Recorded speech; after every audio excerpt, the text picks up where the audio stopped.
بسم اللہ الرحمن الرحیم۔ الحمدللہ سے ہماری تلاوت کا آغاز سورہ انعام 7واں پارہ دوسرا پاؤ۔ اللہ کی حمد ہے، اللہ کی تعریف ہے، ہر چیز کا خالق اللہ ہے۔ اللہ رب العزت نے انسان کو بھی مٹی سے پیدا فرمایا، پھر زندگی کی فرصت عطا فرمائی۔ ایک وقت آئے گا پھر قیامت قائم ہو جائے گی۔ اس صورت میں عقیدہ توحید، عقیدہ رسالت، عقیدہ آخرت کا تذکرہ ہے۔ مختلف انداز سے ان تین چیزوں کا تذکرہ بار بار آیا ہے۔ پھر اللہ کے نبی صلی اللہ علیہ وسلم کو تسلی بھی ہے، آج آپ کا یہ انکار کر رہے ہیں، اس سے پہلے بھی رسولوں کا انکار کیا گیا۔ ان کا یہ کہنا کہ آپ کی سچائی کے لیے کوئی اللہ کی طرف سے خط آئے، کوئی فرشتہ آ کر آپ کی سچائی کی گواہی دے، فرمایا اگر فرشتہ آ بھی گیا وہ بھی انسانی شکل میں ہوگا، پھر یہ کہیں گے یہ کون ہے؟ اور پھر انسانوں کی رہنمائی کے لیے تو انسان ہی آیا کرتے ہیں، بشر ہی آیا کرتے ہیں۔ محمد رسول اللہ صلی اللہ علیہ وسلم ہیں تو بشر، لیکن امام الانبیاء، سارے بشر کے سردار ہیں، سارے انسانیت کے سردار ہیں۔ انکار کرنے والوں کا انجام کیا ہوا؟ زمین پہ چل پھر کے دیکھو اللہ کی پکڑ کیسی ہوئی۔ اللہ کی پکڑ بڑی سخت ہے، اس کی ایک شان ہے، دینا چاہے تو کوئی نہیں روک سکتا، پکڑنا چاہے تو بچا کوئی نہیں سکتا۔ اللہ کی ذات اور اس کی قدرت ہے کہ پکڑنا چاہے تو کوئی نہیں بچا سکتا، اور نوازنا چاہے تو کوئی بندش نہیں کر سکتا۔ ساری دنیا کے بندش کرنے والے اکٹھے ہو جائیں، اللہ دینا چاہے تو کوئی نہیں بندش کر سکتا، اور جس کی بندش اللہ کر دے کون کھلا سکتا؟ وَهُوَ الْقَائِدُ، وہ سب سے زبردست ذات۔ بڑا ظالم لوگ ہیں جو اللہ اور اللہ کے رسول کا انکار کرتے ہیں، قرآن مجید کا انکار کرتے ہیں۔ یہ بھی جب مصیبت میں پھنستے ہیں، کشتی جب ان کے ڈوبنے لگتی ہے، لہروں میں لہروں کے درمیان پھنستی ہے، تو پھر یہ بھی اللہ کو پکارتے ہیں کہ اللہ کے سوا کوئی نہیں کر سکتا۔ حضرات انبیاء علیہ الصلوۃ والسلام آئے، قوموں پر اللہ کی طرف سے پکڑ بھی آئے، شاید ان کے دلوں میں عاجزی آ جائے، اللہ کی طرف رجوع کریں، لیکن بعض لوگ اللہ کی قدرت کی یہ نشانیاں اور عبرت کے مناظر دیکھتے ہیں لیکن اللہ کی طرف رجوع نہیں کرتے، دل سخت ہو گئے، دل سخت ہو گئے۔ اب تو لوگ سائنسی توجیہات بیان کرتے ہیں، زمین کی پلیٹیں ہل گئی تو زلزلہ آ گیا، کسی کا اس طرح خیال نہیں رہتا کہ یہ اللہ کی طرف سے تنبیہ ہی ہے، سنبھل جاؤ، یہ فرصت ہے، توبہ کر لو۔ زلزلہ آیا کوفہ کے وقت، عبداللہ ابن مسعود تھے رضی اللہ تعالیٰ عنہ، وہاں پر موجود تھے۔ زلزلہ آیا، کہا لوگو یہ زلزلہ ہے، اللہ چاہتے ہیں تم اللہ سے معافی مانگو، اللہ چاہتے ہیں تم اللہ سے معافی مانگو۔ تو لیکن جب دل سخت ہو جاتا ہے تو آدمی اثر نہیں لیتا، کیسی یہ عبرت کے مناظر ہوں، لوگوں کا دل نہیں پگھلتا۔ اس کا تذکرہ فرمایا اس امت پر بھی مختلف قسم کی مصیبتیں آئیں گی، لیکن کلی طور پہ اس کی امت ہلاک نہیں ہو، آسمانی عذاب سے اور زمینی عذاب سے۔ جیسے پچھلی قوموں کے اندر آسمان سے عذاب آیا، ساری امت مٹ گئی، زمین سے عذاب آیا، سیلاب آیا، پانی کا ریلا آیا، زمین سے چشمے ابلنے لگے، ساری امت مٹ گئی۔ لیکن اس امت پر ایسا عذاب نہیں آئے گا۔ ہاں ایک عذاب آئے گا، آپس میں دستے گریبان ہونے، وہاں آپس میں جنگ و جدال کرے گا۔ اللہ تعالیٰ حفاظت فرمائے، آپس کی نفرت اور آپس کا جھگڑا اللہ کا عذاب ہوتا ہے، اور آپس کی محبت اور آپس کا اتفاق یہ اللہ کا بڑا انعام ہوتا ہے۔ تو اس کا تذکرہ فرمایا یہ آئے گا۔ فرمایا جو لوگ بے دینی کی بات کریں تم ان کے پاس نہ بیٹھو۔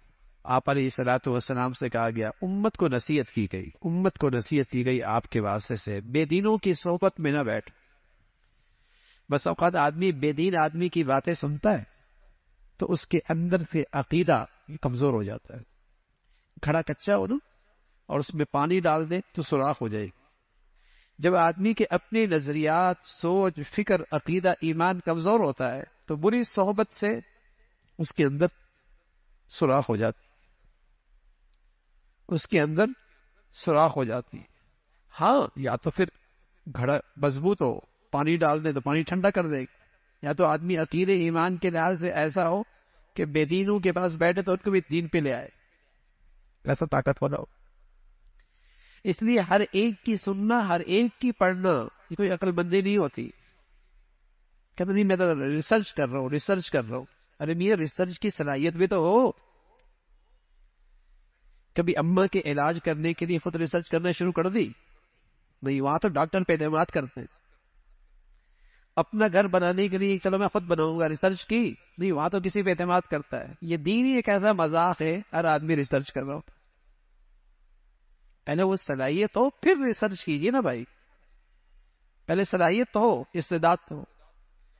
بے دینوں کی صحبت میں نہ بیٹھو، اس کا تذکرہ فرمایا. پھر حضرت ابراہیم علیہ الصلوۃ والسلام کا تذکرہ ہے. ایسے گھر میں آنکھ کھولی جہاں پورا ماحول شرک بھرا ہوا تھا. باپ مجاور تھا، بت بنایا کرتا تھا. بہت سمجھایا اللہ کی توحید، اللہ کی بڑائی بہت سمجھایا. سورج، چاند، ستارے، یہ خدا صاحب شام کو غروب ہو رہا ہے، یہ چاند نکلتا ہے پھر غروب ہو جاتا ہے، سورج آتا ہے اور چلا جاتا ہے. یہ معبود نہیں ہو سکتی. معبود وہ ذات ہے جو ہمیشہ سے ہمیشہ رہے گی. بہت بڑا ظلم ہے جو اللہ کی ذات میں، اللہ کی صفات میں شریک ٹھہراتا ہے. پھر 17 انبیاء علیہ الصلوۃ والسلام کا تذکرہ ہے. یوں تو بے شمار انبیاء دنیا میں آئے، لیکن ان 17 کے نام دو چند آیتوں میں اللہ نے ذکر کر دی اور فرمایا یہ سب اللہ کے برگزیدہ بندے تھے، ان کی پیروی کرو، کامیاب ہو جاؤ. قرآن کی حقانیت کا تذکرہ ہے، قرآن کی بڑائی کا تذکرہ ہے. فرمایا جیسے تم دنیا میں اکیلے آئے تھے نا، پھر قبروں سے اکیلے اٹھو گے، موت کے وقت بھی اکیلے ہی اٹھو گے. اس کا تذکرہ فرما. اور اللہ کو اس پہ پوری قدرت ہے. مرغی دیکھتے ہو، اس کے اندر سے انڈا مردہ پیدا ہوتا ہے، اور اس انڈے کے اندر سے اللہ رب العزت زندہ چوزا پیدا کر دیتا. دیکھتے نہیں اس کی قدرت؟ یوں انڈا توڑے تو نہیں ملے گا، سر کہاں ہے، آنکھیں کہاں ہیں، کلیجہ کہاں ہے، ٹانگیں کہاں ہیں. لیکن اللہ اسی انڈے کے اندر، اسی زردی کے اندر، اسی سفیدی کے اندر سے ایک زندگی پیدا کر دیتا ہے. اللہ کی قدرت، اللہ کی قدرت. یوں ابالا اور کھا لیا، اور کچھ عرصے کے بعد اللہ نے مرغی کے اندر نیچے رکھا تو اس کے اندر چوزا پیدا ہو گیا. کون ذات ہے؟ اللہ کی ذات. وہی ذات ہے جو زمین کے اندر سے نباتات، سبزیاں اگاتی. ایک ہی زمین ہے، پانی ایک جیسا، کھیتی بھی، زمین بھی ایک جیسی، اور اس میں ڈالنے والی جسے کہیں کہ اس کی نگرانی اور اس کی حفاظت بھی ایک جیسی، کھاد بھی ایک جیسی. لیکن نکلنے والا پودا اور نکلنے والا پھل، اس کا ذائقہ مختلف، رنگت مختلف، سائز مختلف. کون کرتا ہے؟ اللہ کرتا ہے. اس ذات کی قدرت ہے، وہی خالق ہے، اس کے سوا کوئی نہیں. وہ سب کچھ دیکھ سکتا ہے، تمہیں سب کچھ دیکھ رہا ہے، لیکن اس کو دنیا میں کوئی نہیں دیکھ سکتا. بڑا باریک ماں ہے، وہ سب جانتا ہے، سب دیکھتا ہے. اس کا تذکرہ فرمایا. یہ قسمیں کھایا کرتے تھے اللہ کی مانیں گے، لیکن جب اللہ کی بات آئی انکار کر بیٹھے. اللہ کریم فرما رہے اگر ہم قرآن، اگر ہم فرشتہ بھی اتار دے تو پھر بھی یہ نہیں مانیں گے. فرشتہ آئے، ان سے بات بھی کریں، ضدی ہیں، تکبر ہیں، نہیں مانے. دو قسم کے لوگ ہوتے ہیں. ایک وہ ہوتا ہے ناواقف، اس کے پاس سچائی آ جائے ایمان لے آتا ہے. ایک ہوتا ہے جانتا پوچھتا ہے لیکن مفادات پہ زد پڑتی، مفادات پہ زد پڑتی ہے، اس لیے نہیں مانتا. اللہ کے نبی کا واسطہ ایسے لوگوں سے پڑا تھا جو جاہل نہیں تھے، وہ خوب آپ کو جانتے تھے، آپ کی زندگی دیکھی تھی، آپ کی زندگی کا تجربہ کیا تھا، لیکن ایمان نہیں لائے، مفادات پہ زد پڑتے تھے. ایک یتیم، اس کے پیچھے چلنا پڑے گا، سرداری جائے گی، وڈیرا پن جائے گا، چودراہٹ چلی جائے گی. جس کی والدہ کا انتقال بچپن میں ہو گیا، باپ کا بھی ہو گیا، ہم اس کی کیسے پیروی کریں؟ انا تھی، انا، تکبر تھا. تو پھر کچھ بھی دکھا دو نہیں ماننا، اس نے نہیں مانا. پھر فرمایا بے دین لوگوں کی باتوں کا اثر وہی لیتا ہے جس کے دل کے اندر بھی کجی ہوتی، کھوٹ ہوتا ہے. بکری کی طرف جاتے نا، مرغی مرغی کی طرف، کبوتر کبوتر کی طرف، جنس جنس کی طرف جاتا ہے۔ اندر ظلمت ہو تو ظلمت والی باتیں اچھی لگتی ہیں۔ اللہ ہمیں ایمان کا نور نصیب فرما دے۔ پھر نورانی باتیں اچھی لگیں، پھر تقوی کی باتیں اچھی لگیں۔ اندر اندر کا مزاج خراب ہو گیا، یا ظلمت ہے تو ظلمت والی باتیں، بے دینی کی باتیں، لادینی کی باتیں وہ اچھی لگیں گی۔ اور یہاں اگر تقوی کا نور ہو تو طبیعت اس کی طرف مائل نہیں ہو۔ اس کا تذکرہ فرمایا لوگوں، ظاہری گناہ ہو یا باطنی ہو، آنکھیں، ہاتھ، پاؤں، جسم، یہ ظاہری گناہ۔ دل کے اندر بھی گناہ ہوتا ہے، حسد، کینہ، بغض، تکبر، حد درجے کی دنیا کی محبت، یہ دل کے گناہ ہیں۔ ایمان والوں کو تلقین فرمائی، ایمان والوں ظاہری باطنی گناہوں سے بچو۔ یاد رکھنا گناہوں کا ریئیکشن ہوتا ہے، فرمایا ان الذین یکسبون الاثم، گناہوں کا ریئیکشن ہوتا ہے، دیر سویر ہوتی ہے لیکن اس کا ریئیکشن آتا ہے۔ پورے طور پہ مرنے کے بعد دنیا بھی اس کی نحوست دیکھو گے، یہ اللہ کا قانون ہے۔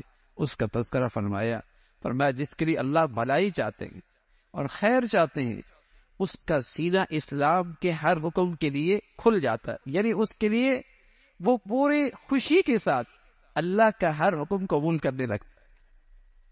جس کا سینہ، جس کے لیے اللہ بھلائی کا فیصلہ فرماتے ہیں، اور جو اللہ کی اس بھلائی سے معروم ہوتا ہے، اس کے لیے دین کی بات قبول کرنا ایسا جیسے اس سے کہہ دی جائے آسمان پہ چڑھو، کیسے چڑھے گا؟ اس کے لیے ایسی مشکل ہوتا ہے۔ حضور علیہ الصلوۃ والسلام سے پوچھے گا، یا رسول اللہ میرا سینہ اسلام کے لیے کھل گیا، اس کی کوئی علامت بھی ہے، اس کی کوئی نشانی بھی ہے؟ آپ علیہ الصلوۃ والسلام نے فرمایا، ہاں، حتی جافی عن دار الغرور والانابۃ الی دار الخلود والاستعداد للموت قبل النزول۔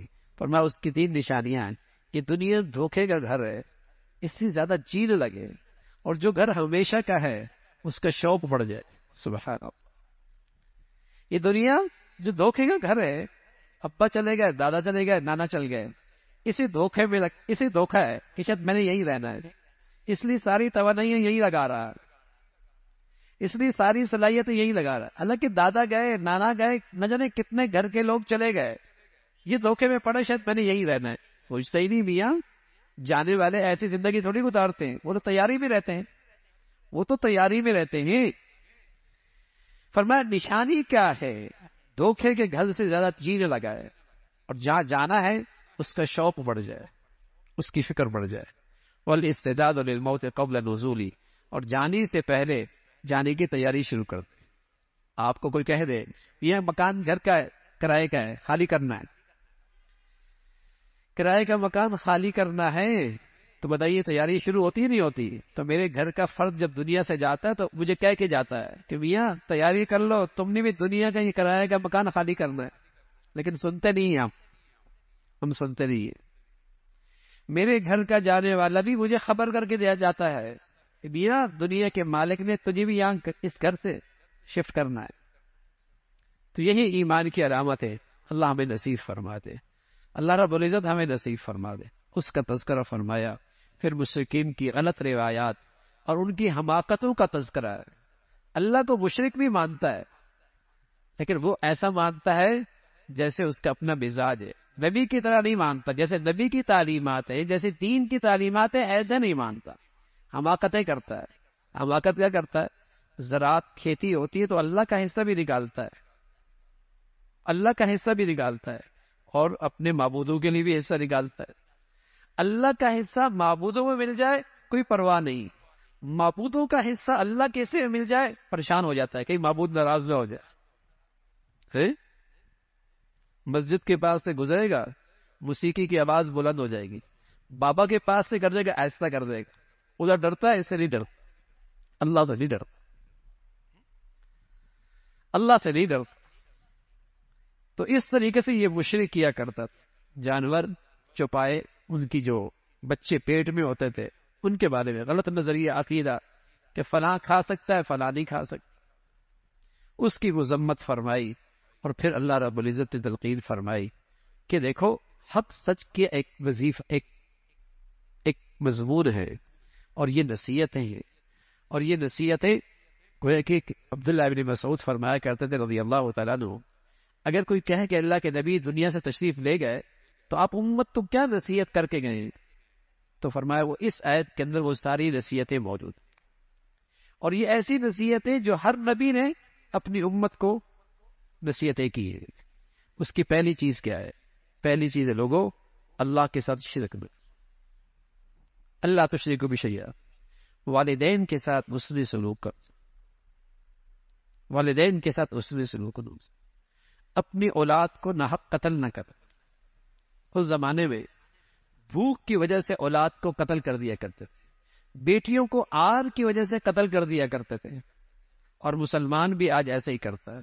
جب بچیوں کا پتہ بچی ہو رہی ہے تو حمل ضائع کرا دیتے، 4 مہینے کے بعد بچی کا حمل ضائع کرنا قاتل ہے، قاتل۔ جو کہتا ہے وہ بھی قاتل ہے، جو کر رہا ہے وہ بھی قاتل ہے۔ وہ بھوک کے خطرے کی وجہ سے بچوں کو قتل کر دیا کرتے، فرمایا بچوں کو قتل نہ کرو۔ اس کا تذکرہ فرمایا یتیموں کا مال مت کھاؤ، یتیموں کا مال مت کھاؤ، اور جو مخلوق سے عہد کرو اسے پورا کرو، ناپ تول میں کمی نہ کرو، ناپ تول میں کمی نہ کرو، اور اللہ سے جو عہد کر رکھا ہے اس کے اندر بھی کمی نہ کرو۔ اس کا تذکرہ فرمایا یہ ہے سیدھا راستہ، اس کی پیروی کرو۔ پھر قرآن کی عظمت کا تذکرہ ہے اور اس کی تلقین ہے، اور آخر میں فرمایا اللہ کے نبی صلی اللہ علیہ وسلم سے کہا گیا آپ انہیں کہہ دیں، آپ انہیں کہہ دیں کہ میری نماز، میری قربانی سب اللہ کی، اور میرا جینا مرنا بھی اللہ کی۔ نماز بڑھیا عبادت، قربانی بھی بڑی عبادت ہے، لیکن جو اللہ مسلمانوں سے چاہتا ہے وہ کیا چاہتا ہے؟ کہ تمہارا جینا بھی اللہ کے لیے ہو، تمہارا مرنا بھی اللہ کے لیے۔ اللہ کے نبی سے کہا گیا لوگوں سے کہہ دو ان صلاتی و نسکی و محیایا و مماتی للہ رب العالمین، میرا جینا مرنا خالص اللہ کے لیے، اور اس اللہ کا کوئی شریک نہیں۔ پہلے قومیں آئیں چلی گئی، اللہ رب العزت نے تمہیں ان کی نیابت میں دنیا میں بھیجا ہے، دیکھنا چاہتا ہے تمہارے اعمال کیسے۔ ویسے تو وہ جانتا ہے، لیکن اظہار ہو جائے، اظہار ہو جائے۔ اللہ رب العزت نے تمہیں ایک مختصر سی زندگی دی ہے، اور وہ اللہ رب العزت دیکھنا چاہتے ہیں تم کیا لے کے آتے اور تمہاری زندگی کیسی ہے۔ اور یاد رکھنا اللہ بہت جلد حساب لینے والے ہیں، اس کے لیے حساب و کتاب کا نظام بنانا کوئی مشکل نہیں ہے۔ سب کی زندگی کا ریکارڈ اس کے پاس موجود ہے، اور جلد ہی اس کا فیصلہ فرما دیں گے۔ اللہ رب العزت ہمیں آخرت کی زندگی میں صحیح یقین نصیب فرما دے۔